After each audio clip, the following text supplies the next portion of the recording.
We are on the record, digital record 047. The case before the court is 14XX51. The case is styled Connie Marshall versus the Commonwealth of Kentucky. Ms. Marshall is present, pro se, representing herself. The Commonwealth is present, being represented by Mary Jude Wolford. Yes, sir. Good morning. Good morning. Good morning. Are the parties ready to argue? Yes. May I start first? You may. You have Okay. 1 hour to make your arguments. Thank you, Your Honor.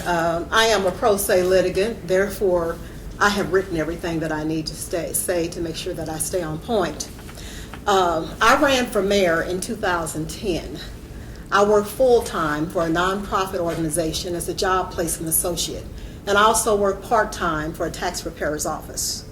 I received disability for frequency devices and neurological problems, which is not related to any psychological or psychiatric problems.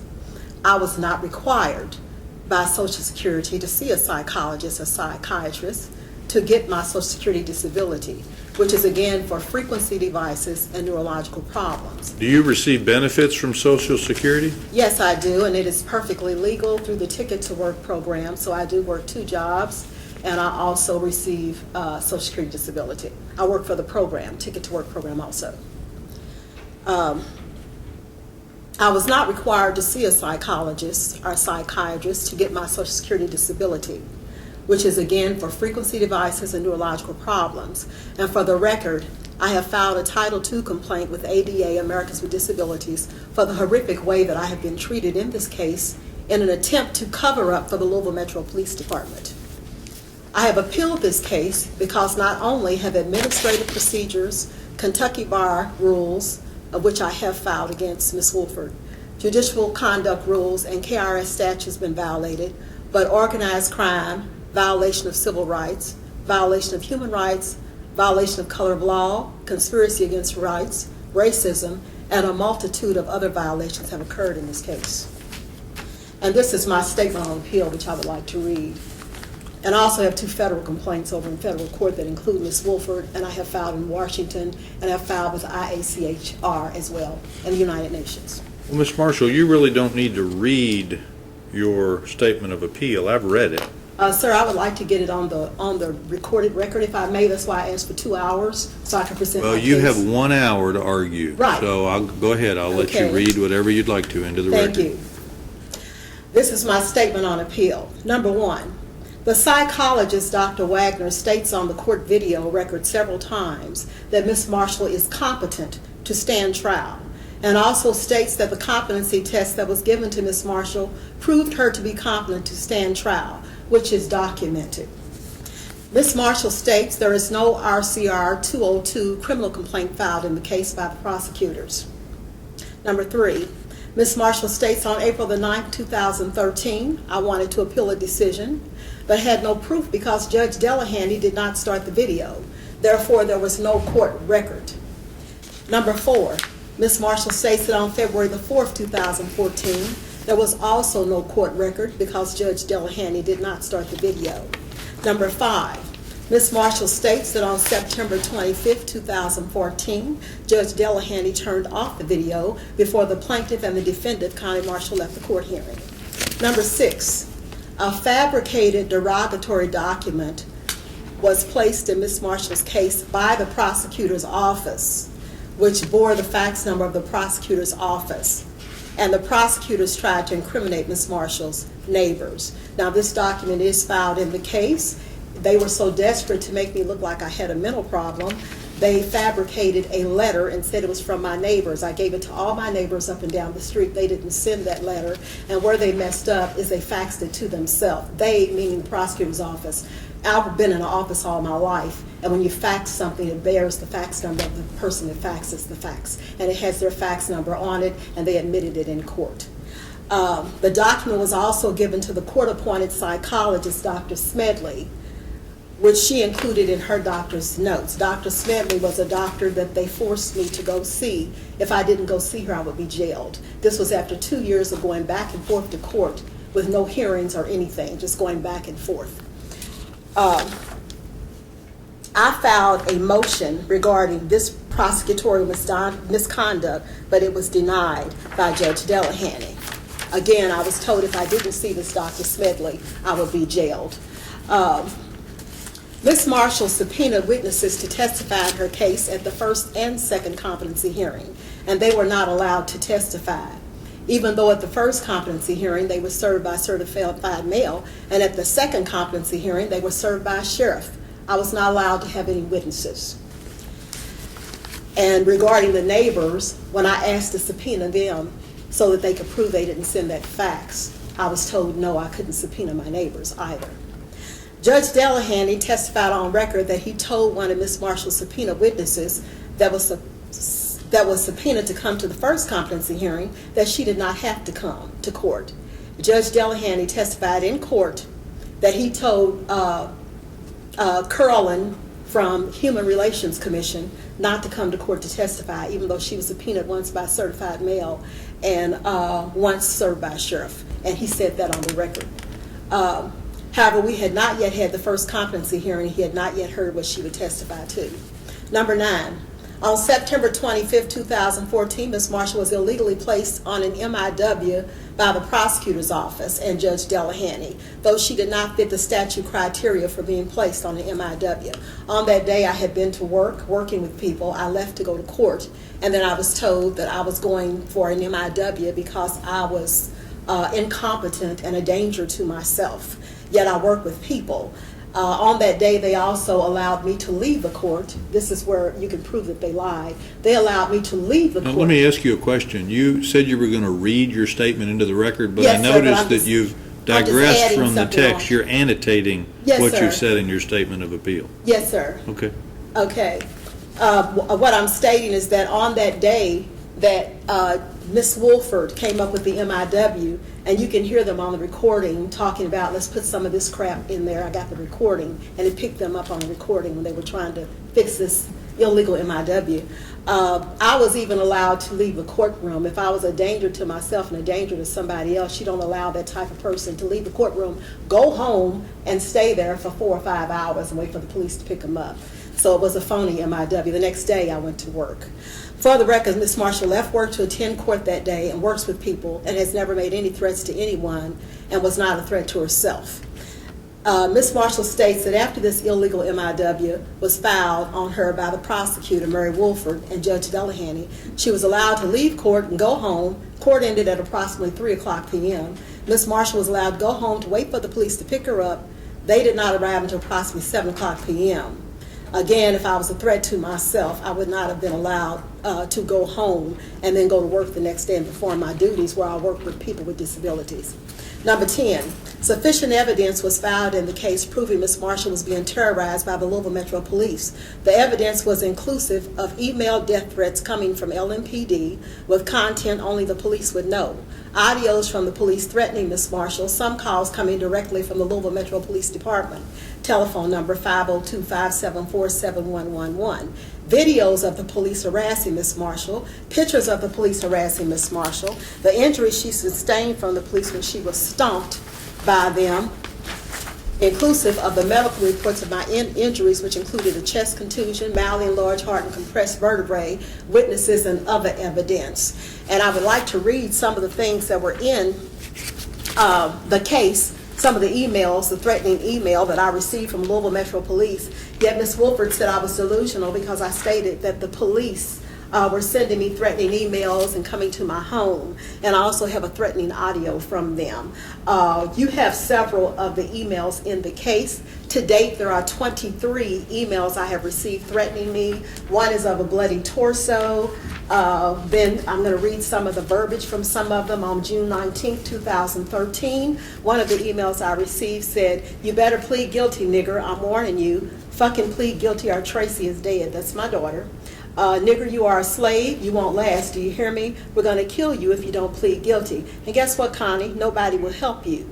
Nobody's going to believe a nigger like you. Don't you know you can't beat us yet? We've dealt with people stronger than you, and we'll beat you just like all the other niggers. I can't wait till I get the chance to fucking watch you die in your garage, nigger. I don't know who all knows I have a garage, but they do, and they know my daughter's name, which I've never used on the internet. This email came through the internet. "You're a fucking slave, nigger. Don't you fucking get it? Why do you think we got so many niggers in jail? That's the one that I received. I'm not going to read all of them. There's so many. There's 20 something to date. July the 4th, 2013. And Ms. Wolford knew about these emails, and so did Smedley, the psychologist that they hired. You cunt nigger bitch. What don't you understand about the phrase you can't win? I'm not reading the whole thing. I'm reading excerpts from it. And then they go on to say, you fucked with the wrong group, Connie. We're the good old boys of Kentucky, and nobody's going to stop us. Ha! You think they give a shit about you? That's from one on July the 4th. That's just an excerpt. Have you been able to ascertain who sent these emails? They're coming from the LMPD, and they know things that only the LMPD would know. And I also have one of the audios from them. I have numerous audios from them as well. I have given this to the FBI, and I've sent it to Washington, as I stated, and I have this filed in my federal cases. I have lawsuits against the police that's in the United States of Appeals, and I just filed one against her and the rest of them citing organized crime, conspiracy against rights. You haven't been served yet, but you'll be served this week. And when you say her, you're talking about Miss Wolford? Pardon me? When you say her, you're yes, talking I just about paid Miss Wolford? $400 Friday and filed against all of them, including Judge Delahanty. And I sent it to Washington as well as the United States Department of Justice. Here's another one. It says, this one came out on December 26, 2013. You're going to die, nigger. Do you understand me? I'm going to watch you fucking die with pleasure. You take your fucking guilty plea, take the mental label. They want to try to make me like a mental person. And get the fuck out of Louisville. You understand me? You take the fucking label and get out.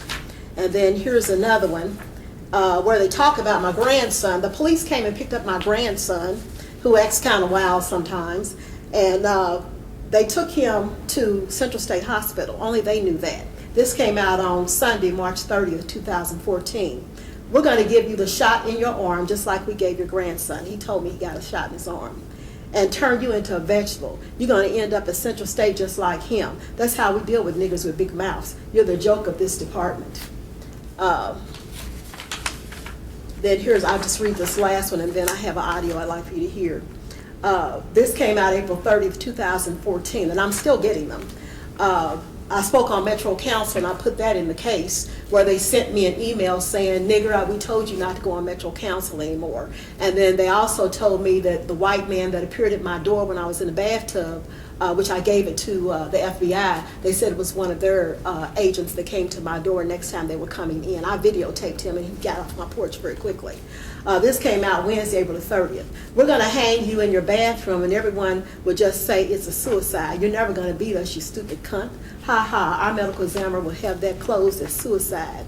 And then they go on to talk about, let's see. There's one where they talked about me being in my mother's house. And yes, I live in my mother's house, and not many people know that. Oh, here it is right here. It says, we all know about you, nigger. Just cause you moved into your mother's house after she croaked don't mean you're somebody. Yes, I do live in my mother's house, and very few people know that I'm living in my mother's house. The house that I live in is my mother's house because she died in 2006. I also want to play this video. This audio, if I can get it out of here. You give me just a moment, Your Honor. One of the batteries just fell out, and I do want you to hear it. The audio states, and how the audio came about. After I got beaten by the police, ended up with compressed vertebrae, mildly large heart, and all these things. After all that happened, they put me on home incarceration, and I had to stay at someone's house. And then I went to pick up my car. When I picked up my car, my cell phone, when I picked up my car and plugged up my cell phone, it had a voicemail message, and it stated, I'm so glad we finally got you. You're in our system. We're going to have you locked up for a very long time. I'm so happy about this, to get you off the streets because you're a menace. We're going to keep you locked up forever. And the call states it came from 502-574-7111. And I can say when I was in the hospital recovering from being beaten by the police, they had my purse. They ended up taking my purse to the property room, and I had 2 cell phones. One cell phone was missing. But when I picked up my car at the police impoundment lot, that that cell phone was laying on my seat and it had this message. Now this is not real clear, I just told you what it said, but I do have CDs of this message as well.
And I received numerous other messages from the Louisville Metro Police. They even started harassing friends of mine as well.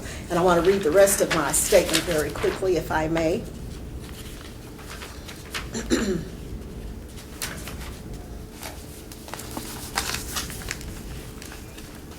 Judge Delahanty testified on record that he told one of Ms. Marshall's subpoenaed witnesses that, well, I've read that. Let's see. Number 10, sufficient evidence was filed in the case proving Ms. Marshall was being terrorized by the Louisville Metro Police. The evidence was inclusive of email death threats coming from LMPD with content only the police would know, audios from the police threatening Ms. Marshall, some calls coming directly from the Louisville Metro Police Department, telephone number 502-574-7111, videos of the police harassing Ms. Marshall, pictures of the police harassing Ms. Marshall, the injuries she sustained from police when she was stopped. Inclusive of medical reports for injuries, which included a chest contusion, malady, enlarged heart, and compressed vertebrae, witnesses, and other evidence. Ms. Marshall states that she was stopped by the Louisville Metro Police on June 26, 2012, and had been going back and forth to court with the police, never showing up. They never showed up, even when subpoenaed. In fact, Ms. Marshall had been to court approximately 24 times from June 26, 2012 through September 25, 2014, and there had been no hearings. That's why they came up with, we want you to have a psychological evaluation, and handpicked a psychologist. Number 12, Ms. Marshall states that she was forced to employ a public defender twice by Judge Delahanty, though she did not qualify for a public defender and did not want a public defender. I did not qualify for a public defender because I'm a homeowner. Ms. Marshall states that at both competency hearings, important information regarding my case was withheld from me by the public defenders that I was forced to use until time for me to go into the competency hearing. Ms. Marshall states that she was forced by Judge Delahanty to see Dr. Smedley, the court-appointed psychologist, and told that she would be jailed if she did not go and sit down and talk to her, and that is on tape. Ms. Marshall states that she also receives disability for frequency devices and neurological problems, which Social Security did not require her to see a psychologist or a psychiatrist for the disability, as it is neurological. However, on several court days, she was mocked by Judge Delahanty and treated as if she had a mental problem. And I have filed an ADA Title II complaint in Washington. Ms. Marshall states that the speedy trial rule was violated. However, when she filed the motion to dismiss due to the violation of the speedy trial rule, it was denied both times by Judge Delahanty.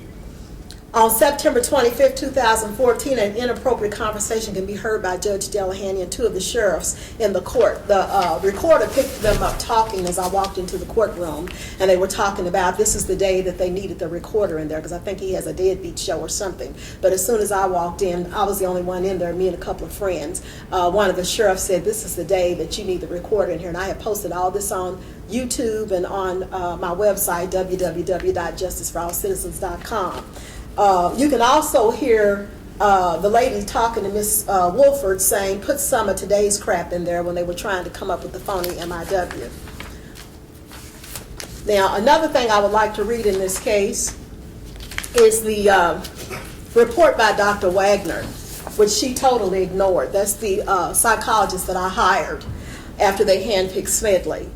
And KCPC, when I talked to them, and I do have them recorded, I don't have that with me today, but I record all my conversations, they didn't even know Smedley had been chosen to be the psychologist. I have that on the recording. So she was handpicked. Okay, now this is Dr. Wagner's I'm confused. report. Who was handpicked? Dr. Smedley, the doctor that they made me go see. I recorded KCPC because I kept trying to find out who appointed Dr. Smedley. And I recorded them stating she had not even been picked yet to be the psychologist, but they had chosen her to be the psychologist. This is Dr. Wagner's report. Ms. Marshall was self-referred for an evaluation of her competency to stand trial. According to her, on June 26, 2012, she was charged with a reckless driving citation, fleeing and evading police, wanton endangerment, resisting arrest, failure to wear a seatbelt, and improper start from a parking position. I went to them for help because LG&E was on my property, putting a smart meter on my property and putting a recorder on my property, and I suffer from frequency devices. I can't have that on my property. I told them to remove it, and they didn't even have ID. So I went to the police to report that they were on my property without ID, and they're supposed to have ID by their own rules. For the past 2 years, she says she has been going back and forth to court regarding these bogus charges. In 2012, she was thought not competent to stand trial by a Kentucky Correctional Psychiatric Center evaluator, and she challenges that finding. That's Dr. Smedley. She said that though she has had legal representation, she has found it inadequate, and she has largely defended herself in court. The current findings are based on an interview on June 12, 2014. Background information is contained in an earlier 2014 report by this examiner. At present, Ms. Marshall seems competent to stand trial. Again, he stated, at present, Ms. Marshall seems competent to stand trial. And then he goes into, this is just, I'm just giving this 2 pages.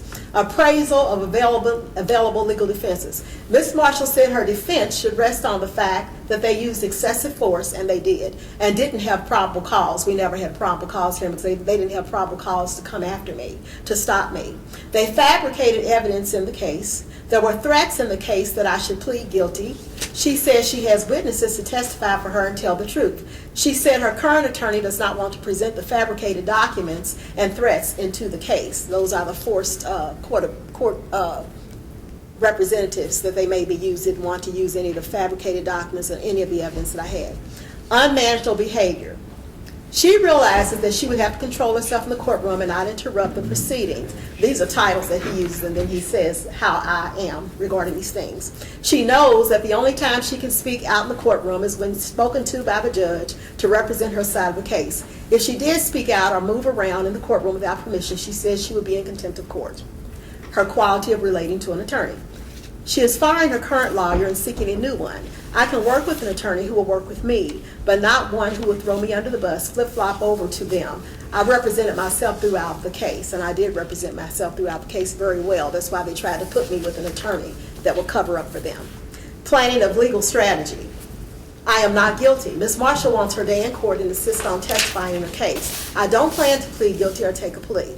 Appraisal of roles. She identified the following roles in the courtroom during a trial. Defense counsel helps the person being accused of the crime. Prosecuting attorney. The prosecutor holds the person responsible for the crime she's supposed to have committed. Judge, to hear both sides, the mediator makes the decision. Jury, rules on whether they think the person is guilty, have more than one person's opinion, a group makes the decision. Defendant, defends themselves, tells their side, and prove their innocence. Witnesses for the defendant are the plaintiffs to give supporting information, share some things they've seen or known to help shed light on the case. Understanding of court procedures. She said the only one at her trial who can call on her to testify is her attorney. The prosecutor can then cross-examine me to find me guilty, prove his side by giving information from me.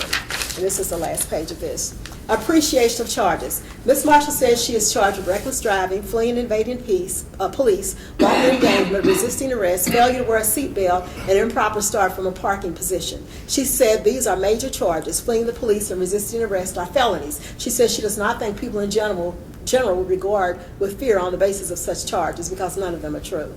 Let me stop you a moment to ask a question to either side.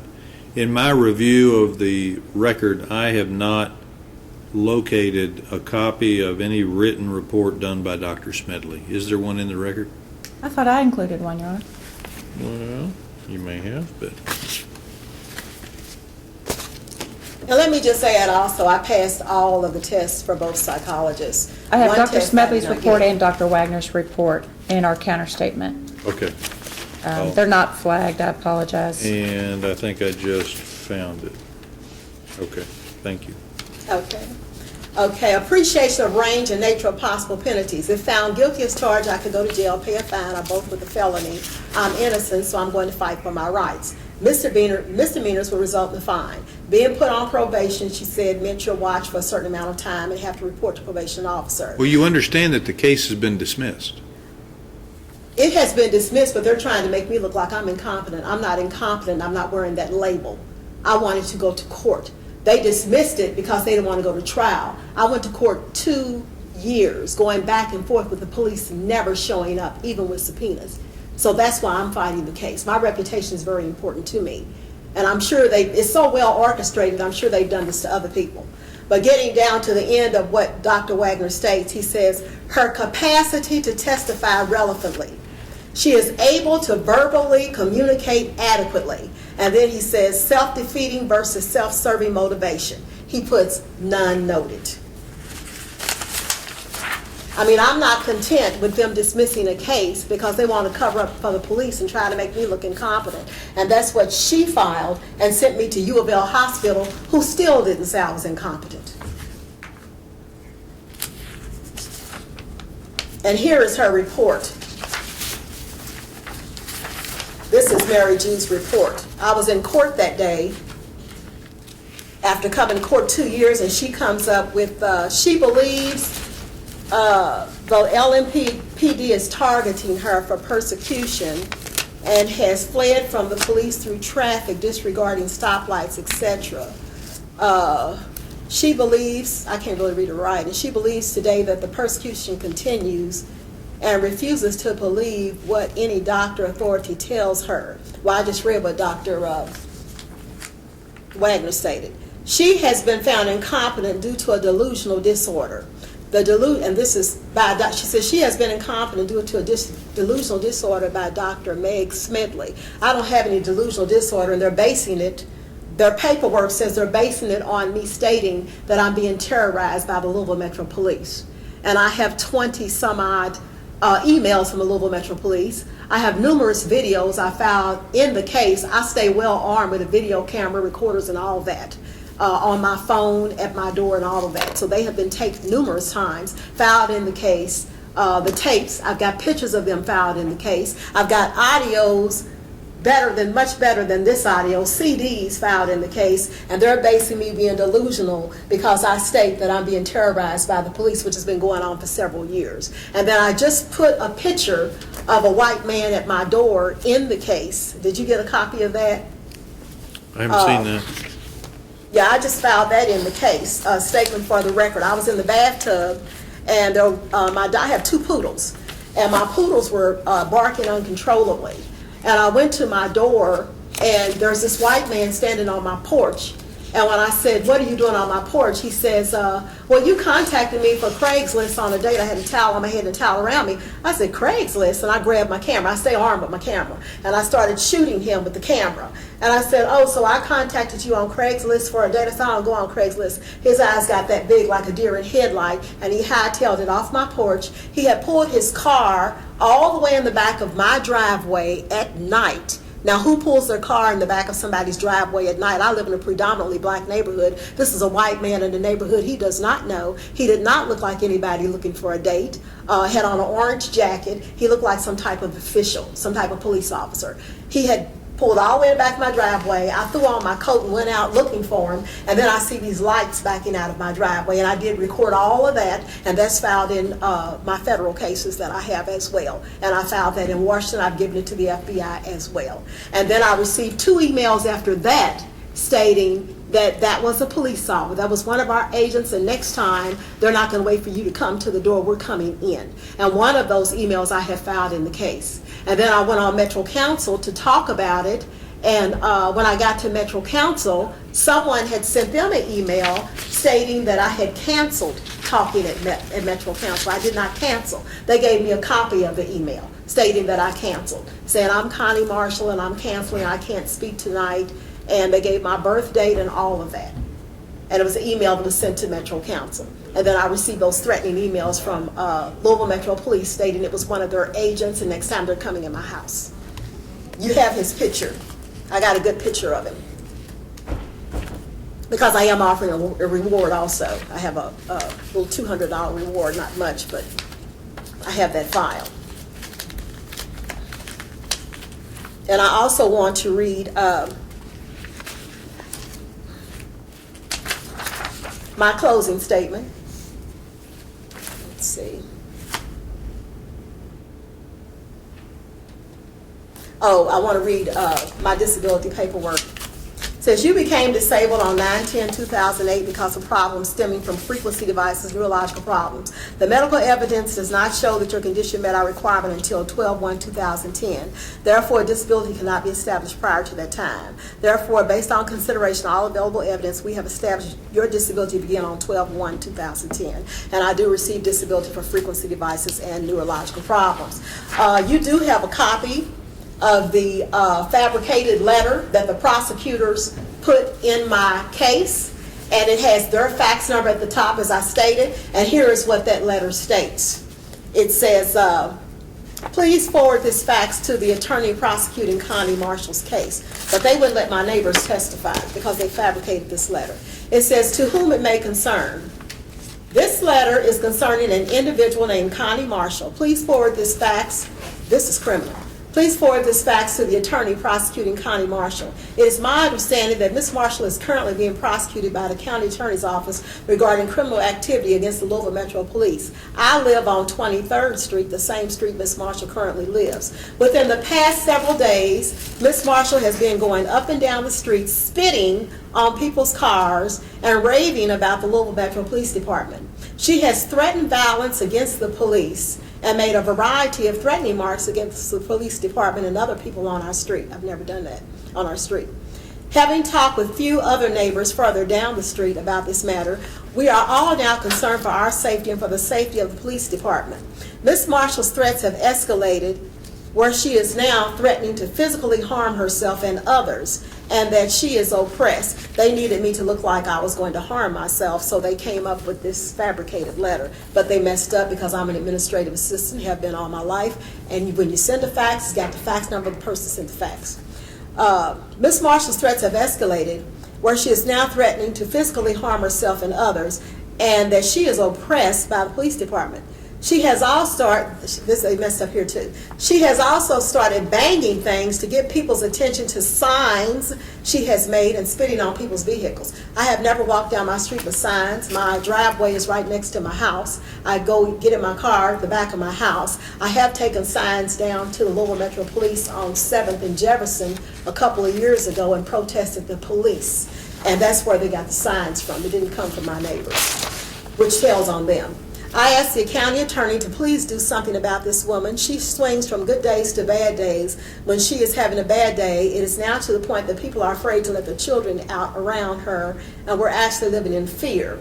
We have filed complaints with the police, but usually by the time they are here, she has locked herself in her house and screams at them, "Thank you, residents of 23rd Street," has no signature. This was given to Dr. Smedley and was in her doctor's notes, was included in her doctor's notes, the doctor that they handpicked. Now, I'm closing my statement right now. In closing, Your Honor, I would like to state that on January the 9th, 2015, a white man tried to enter my home while I was in the bathtub, and on February 11, 2015, I received another death threat from the Louisville Metro Police admitting that this man was sent by them. Also on that same day, an email was sent to Metro Council stating that I canceled an appointment to speak before the council, which was scheduled for February 12, 2015. I stated to Metro Council I did not send that email. They provided me a copy. I have filed the 17th death threat received from Louisville Metro Police in this case, and I also filed the picture of a white man that appeared at my door, who the police are claiming is someone they sent. And I have filed a copy of the email sent to Metro Council, which I did not send. Some would say that anyone can send a death threat. but the contents of some of the 17 death threats and the numerous tormenting calls are only things that the police would know. For all these reasons stated in my oral argument, I move this court to grant my appeal regarding this case. Thank you. Thank you very much. Ms. Wolford, argument on behalf of the Commonwealth. Your Honor, this case is almost 3 years old. There is a lot out there. Ms. Marshall is very fond of filing exhibits and additional things pro se, even when she was represented by one of her 4 different defense attorneys over the last 3 years. I would first like to argue that the appeal must be dismissed because this court has no jurisdiction. Once the underlying case was dismissed, which was the basis for the competency evaluation, it's just gone. There's nothing to appeal at this point, so there can be no jurisdiction for this court. With all due respect to the court, according to the criminal rules, the court also has no authority to reinstate any underlying case. So the whole issue of the wanton endangerment fleeing from June 2012 and then the second criminal charges from January 18th, 2013, the harassing communications, disorderly conduct, those cases have been dismissed. If the court would like to hear further, I did, in my counter statement to her appeal, go through point by point Ms. Marshall's arguments and found that there is no relief sought or any issue stated that the Commonwealth can address. I don't think that the point has ever been made clear that it was not the Commonwealth that sought the 504 competency evaluation. It was her own defense attorneys. We haven't tormented her. We haven't tried to find her incompetent. We didn't assign any doctors. We haven't done anything. I am obligated by statute, once Judge Delahanty found her incompetent and unlikely to attain at the second competency hearing, I have to, by statute, fill out the MIW. It's part of my job. It's not personal. It's based on the court's findings. I included case law in my counter statement that findings of incompetency are at the discretion of the trial court and should only be disturbed if found to be clearly erroneous or not supported by substantial evidence. Your Honor, I understand the record is not fully before you because there is so very much out there, but I think the court has treated Ms. Marshall with extreme deference to allowing her, when she wasn't satisfied with attorneys, new ones were brought in. When she didn't like the psychologist at KCPC or those results, Judge Delahanty allowed her to seek treatment out of custody with her own psychologist, come back and have a second hearing. And on the record at the second competency hearing, Dr. Wagner agrees with the public defender that it was unlikely that Ms. Marshall could participate in her own defense due to her delusional disorder. And the one thing that I haven't looked at are the tapes of those hearings. They've been submitted in the record. Okay. So even though in his written report, Dr. Wagner, who did no independent psychological testing of his own, he only addressed whether Ms. Marshall understood the goings-on inside the courtroom. He agreed with Dr. Smedley, the first psychologist, finding of delusional disorder paranoid type, but he thought it didn't exclude her from being found competent. Then it went to Judge Delahanty to make the decision, and based on, I truly think that full totality of the 2.5 years of court filings and appearances and goings-on before that, he found that she was incompetent, unlikely to attain. Did Judge Delahanty issue a written order with his competency findings? It would have been part of the MIW. He did allow her to leave. These come up fairly routinely in district court, and we're obligated to fill out the MIW. Usually the defendants that are found incompetent are taken right away to university, and almost always Well, but in the record, there's a copy of the involuntary hospitalization order that was signed and entered on September the 25th, 2014. But in my opinion, it just deals with the the 202A standard, not the 504 determination. Do you need some additional paperwork or? Oh, well, I'm looking, there's some more, there's other documents that I haven't looked at. Okay. The petition, okay. I just overlooked some of it. I just Okay. looked at that one document. I do see the rest of it now. There is a lot of paperwork in here. Okay.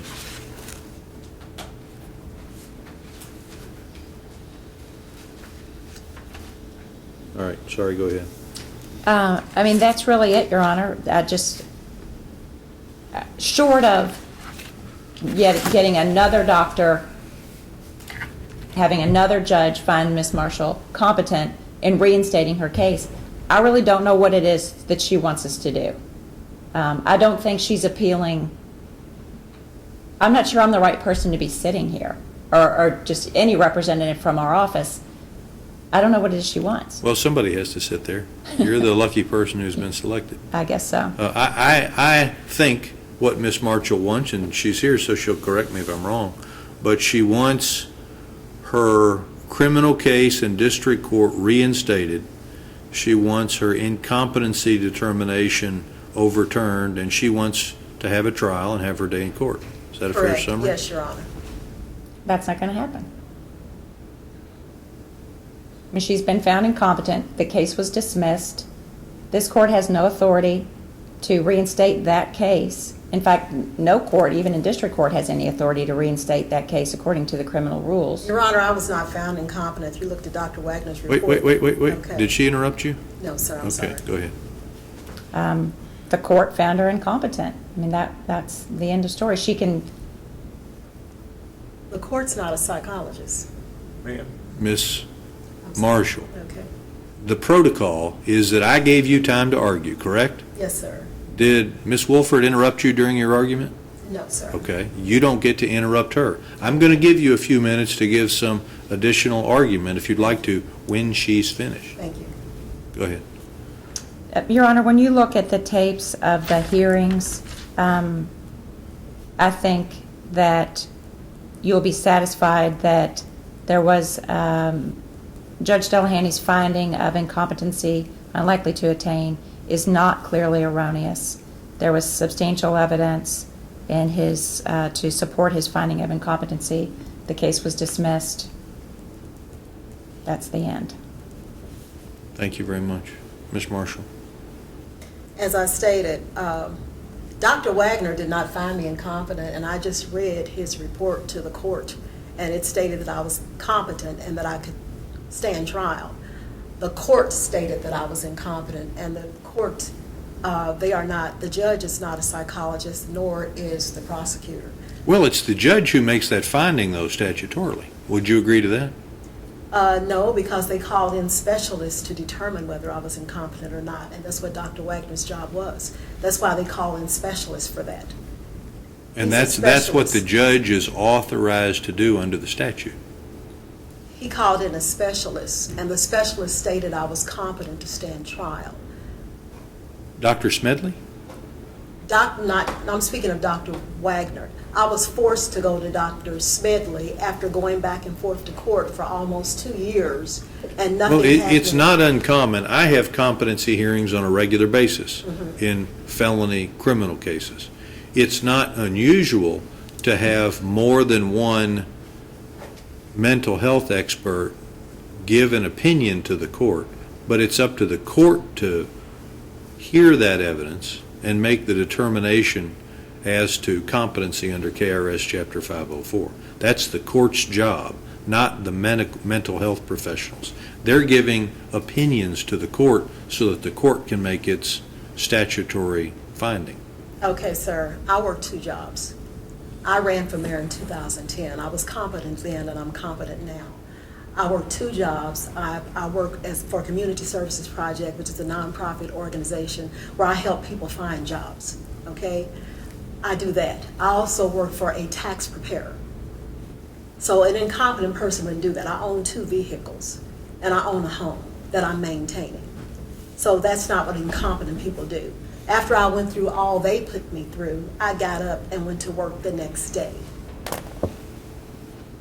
or I didn't really go to bed because I sit up all night at University of Louisville Hospital. After I left University of Louisville Hospital, after she took out the MIW, and I sat up all night, there were no beds, I sat up all night long before I even talked to a doctor. After I left her, I still had to go to my job.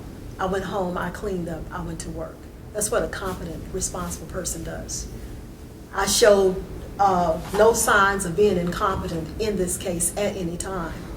But because this case went for almost 2 years, the police never showed up for the case. There was no RCR 2.02 in the case, criminal complaint, which my understanding the prosecutors are supposed to file that in the case. It was never put in the case. Judge Delahanty stopped the recording on 3 different court dates. On 2 court dates, there's no recording. On another date, he stopped it before court was over. The speedy trial rule was violated. They needed a way out. So then all of a sudden, one day I go to court and they tell me, we want you to see a psychologist. When I ask why, they can't give me a reason. They just want me to go. And then they handpick one. And then it takes 5 months before I go to see that psychologist. And then KCPC says she wasn't even appointed. You made the statement that they didn't file the 202A notice. Have you seen the verified petition for involuntary hospitalization that was filed on September 25th, 2014? You mean the MIW? Have I seen that? Are you speaking of the MIW that she wrote? Well, I'm reading it right off the form. Verified petition for involuntary hospitalization. You're speaking of the MIW, correct? I just told you what it's called. Okay. Are you speaking of this document? I'm not an attorney, that's why I'm asking. I can't read that far, but that looks like a related document. That's the order of involuntary hospitalization. No, then I have not seen that, because a lot of things were withheld from me by the attorneys that I was forced to use by Judge Delahanty, though I didn't qualify for them. I did not qualify for a public defender as a homeowner, which he says on report, but yet he forces me to use public defenders. Ms. Wolford, who was the attorney that asked for the competency evaluation? Originally, Yes. I believe it was Oh, there was called- more than one? She's had 4 attorneys. I know, but I think the original was Mr. Shad. Then there was a public defender. Then there And was, Mr. Shad told me the Commonwealth told him they wanted me to have one. He said the Commonwealth wants you to have see a psychologist. That's what he told me. I didn't know he's the one that came up with it, because that's not what he told me. okay. Anything else? Well, that's probably one of the reasons he was fired, because he wasn't doing everything he was supposed to do in my case. I'm glad I fired him if that's what he came up with. I didn't know about that, because he told me the Commonwealth wants you to see a psychologist.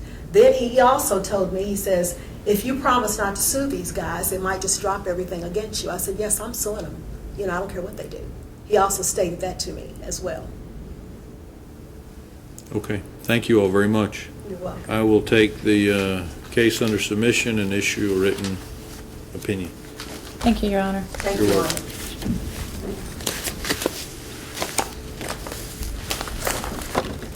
Ms. Marshall, the address that I have for you is still good, 1814 South 23rd Street? That's correct, yes. Okay.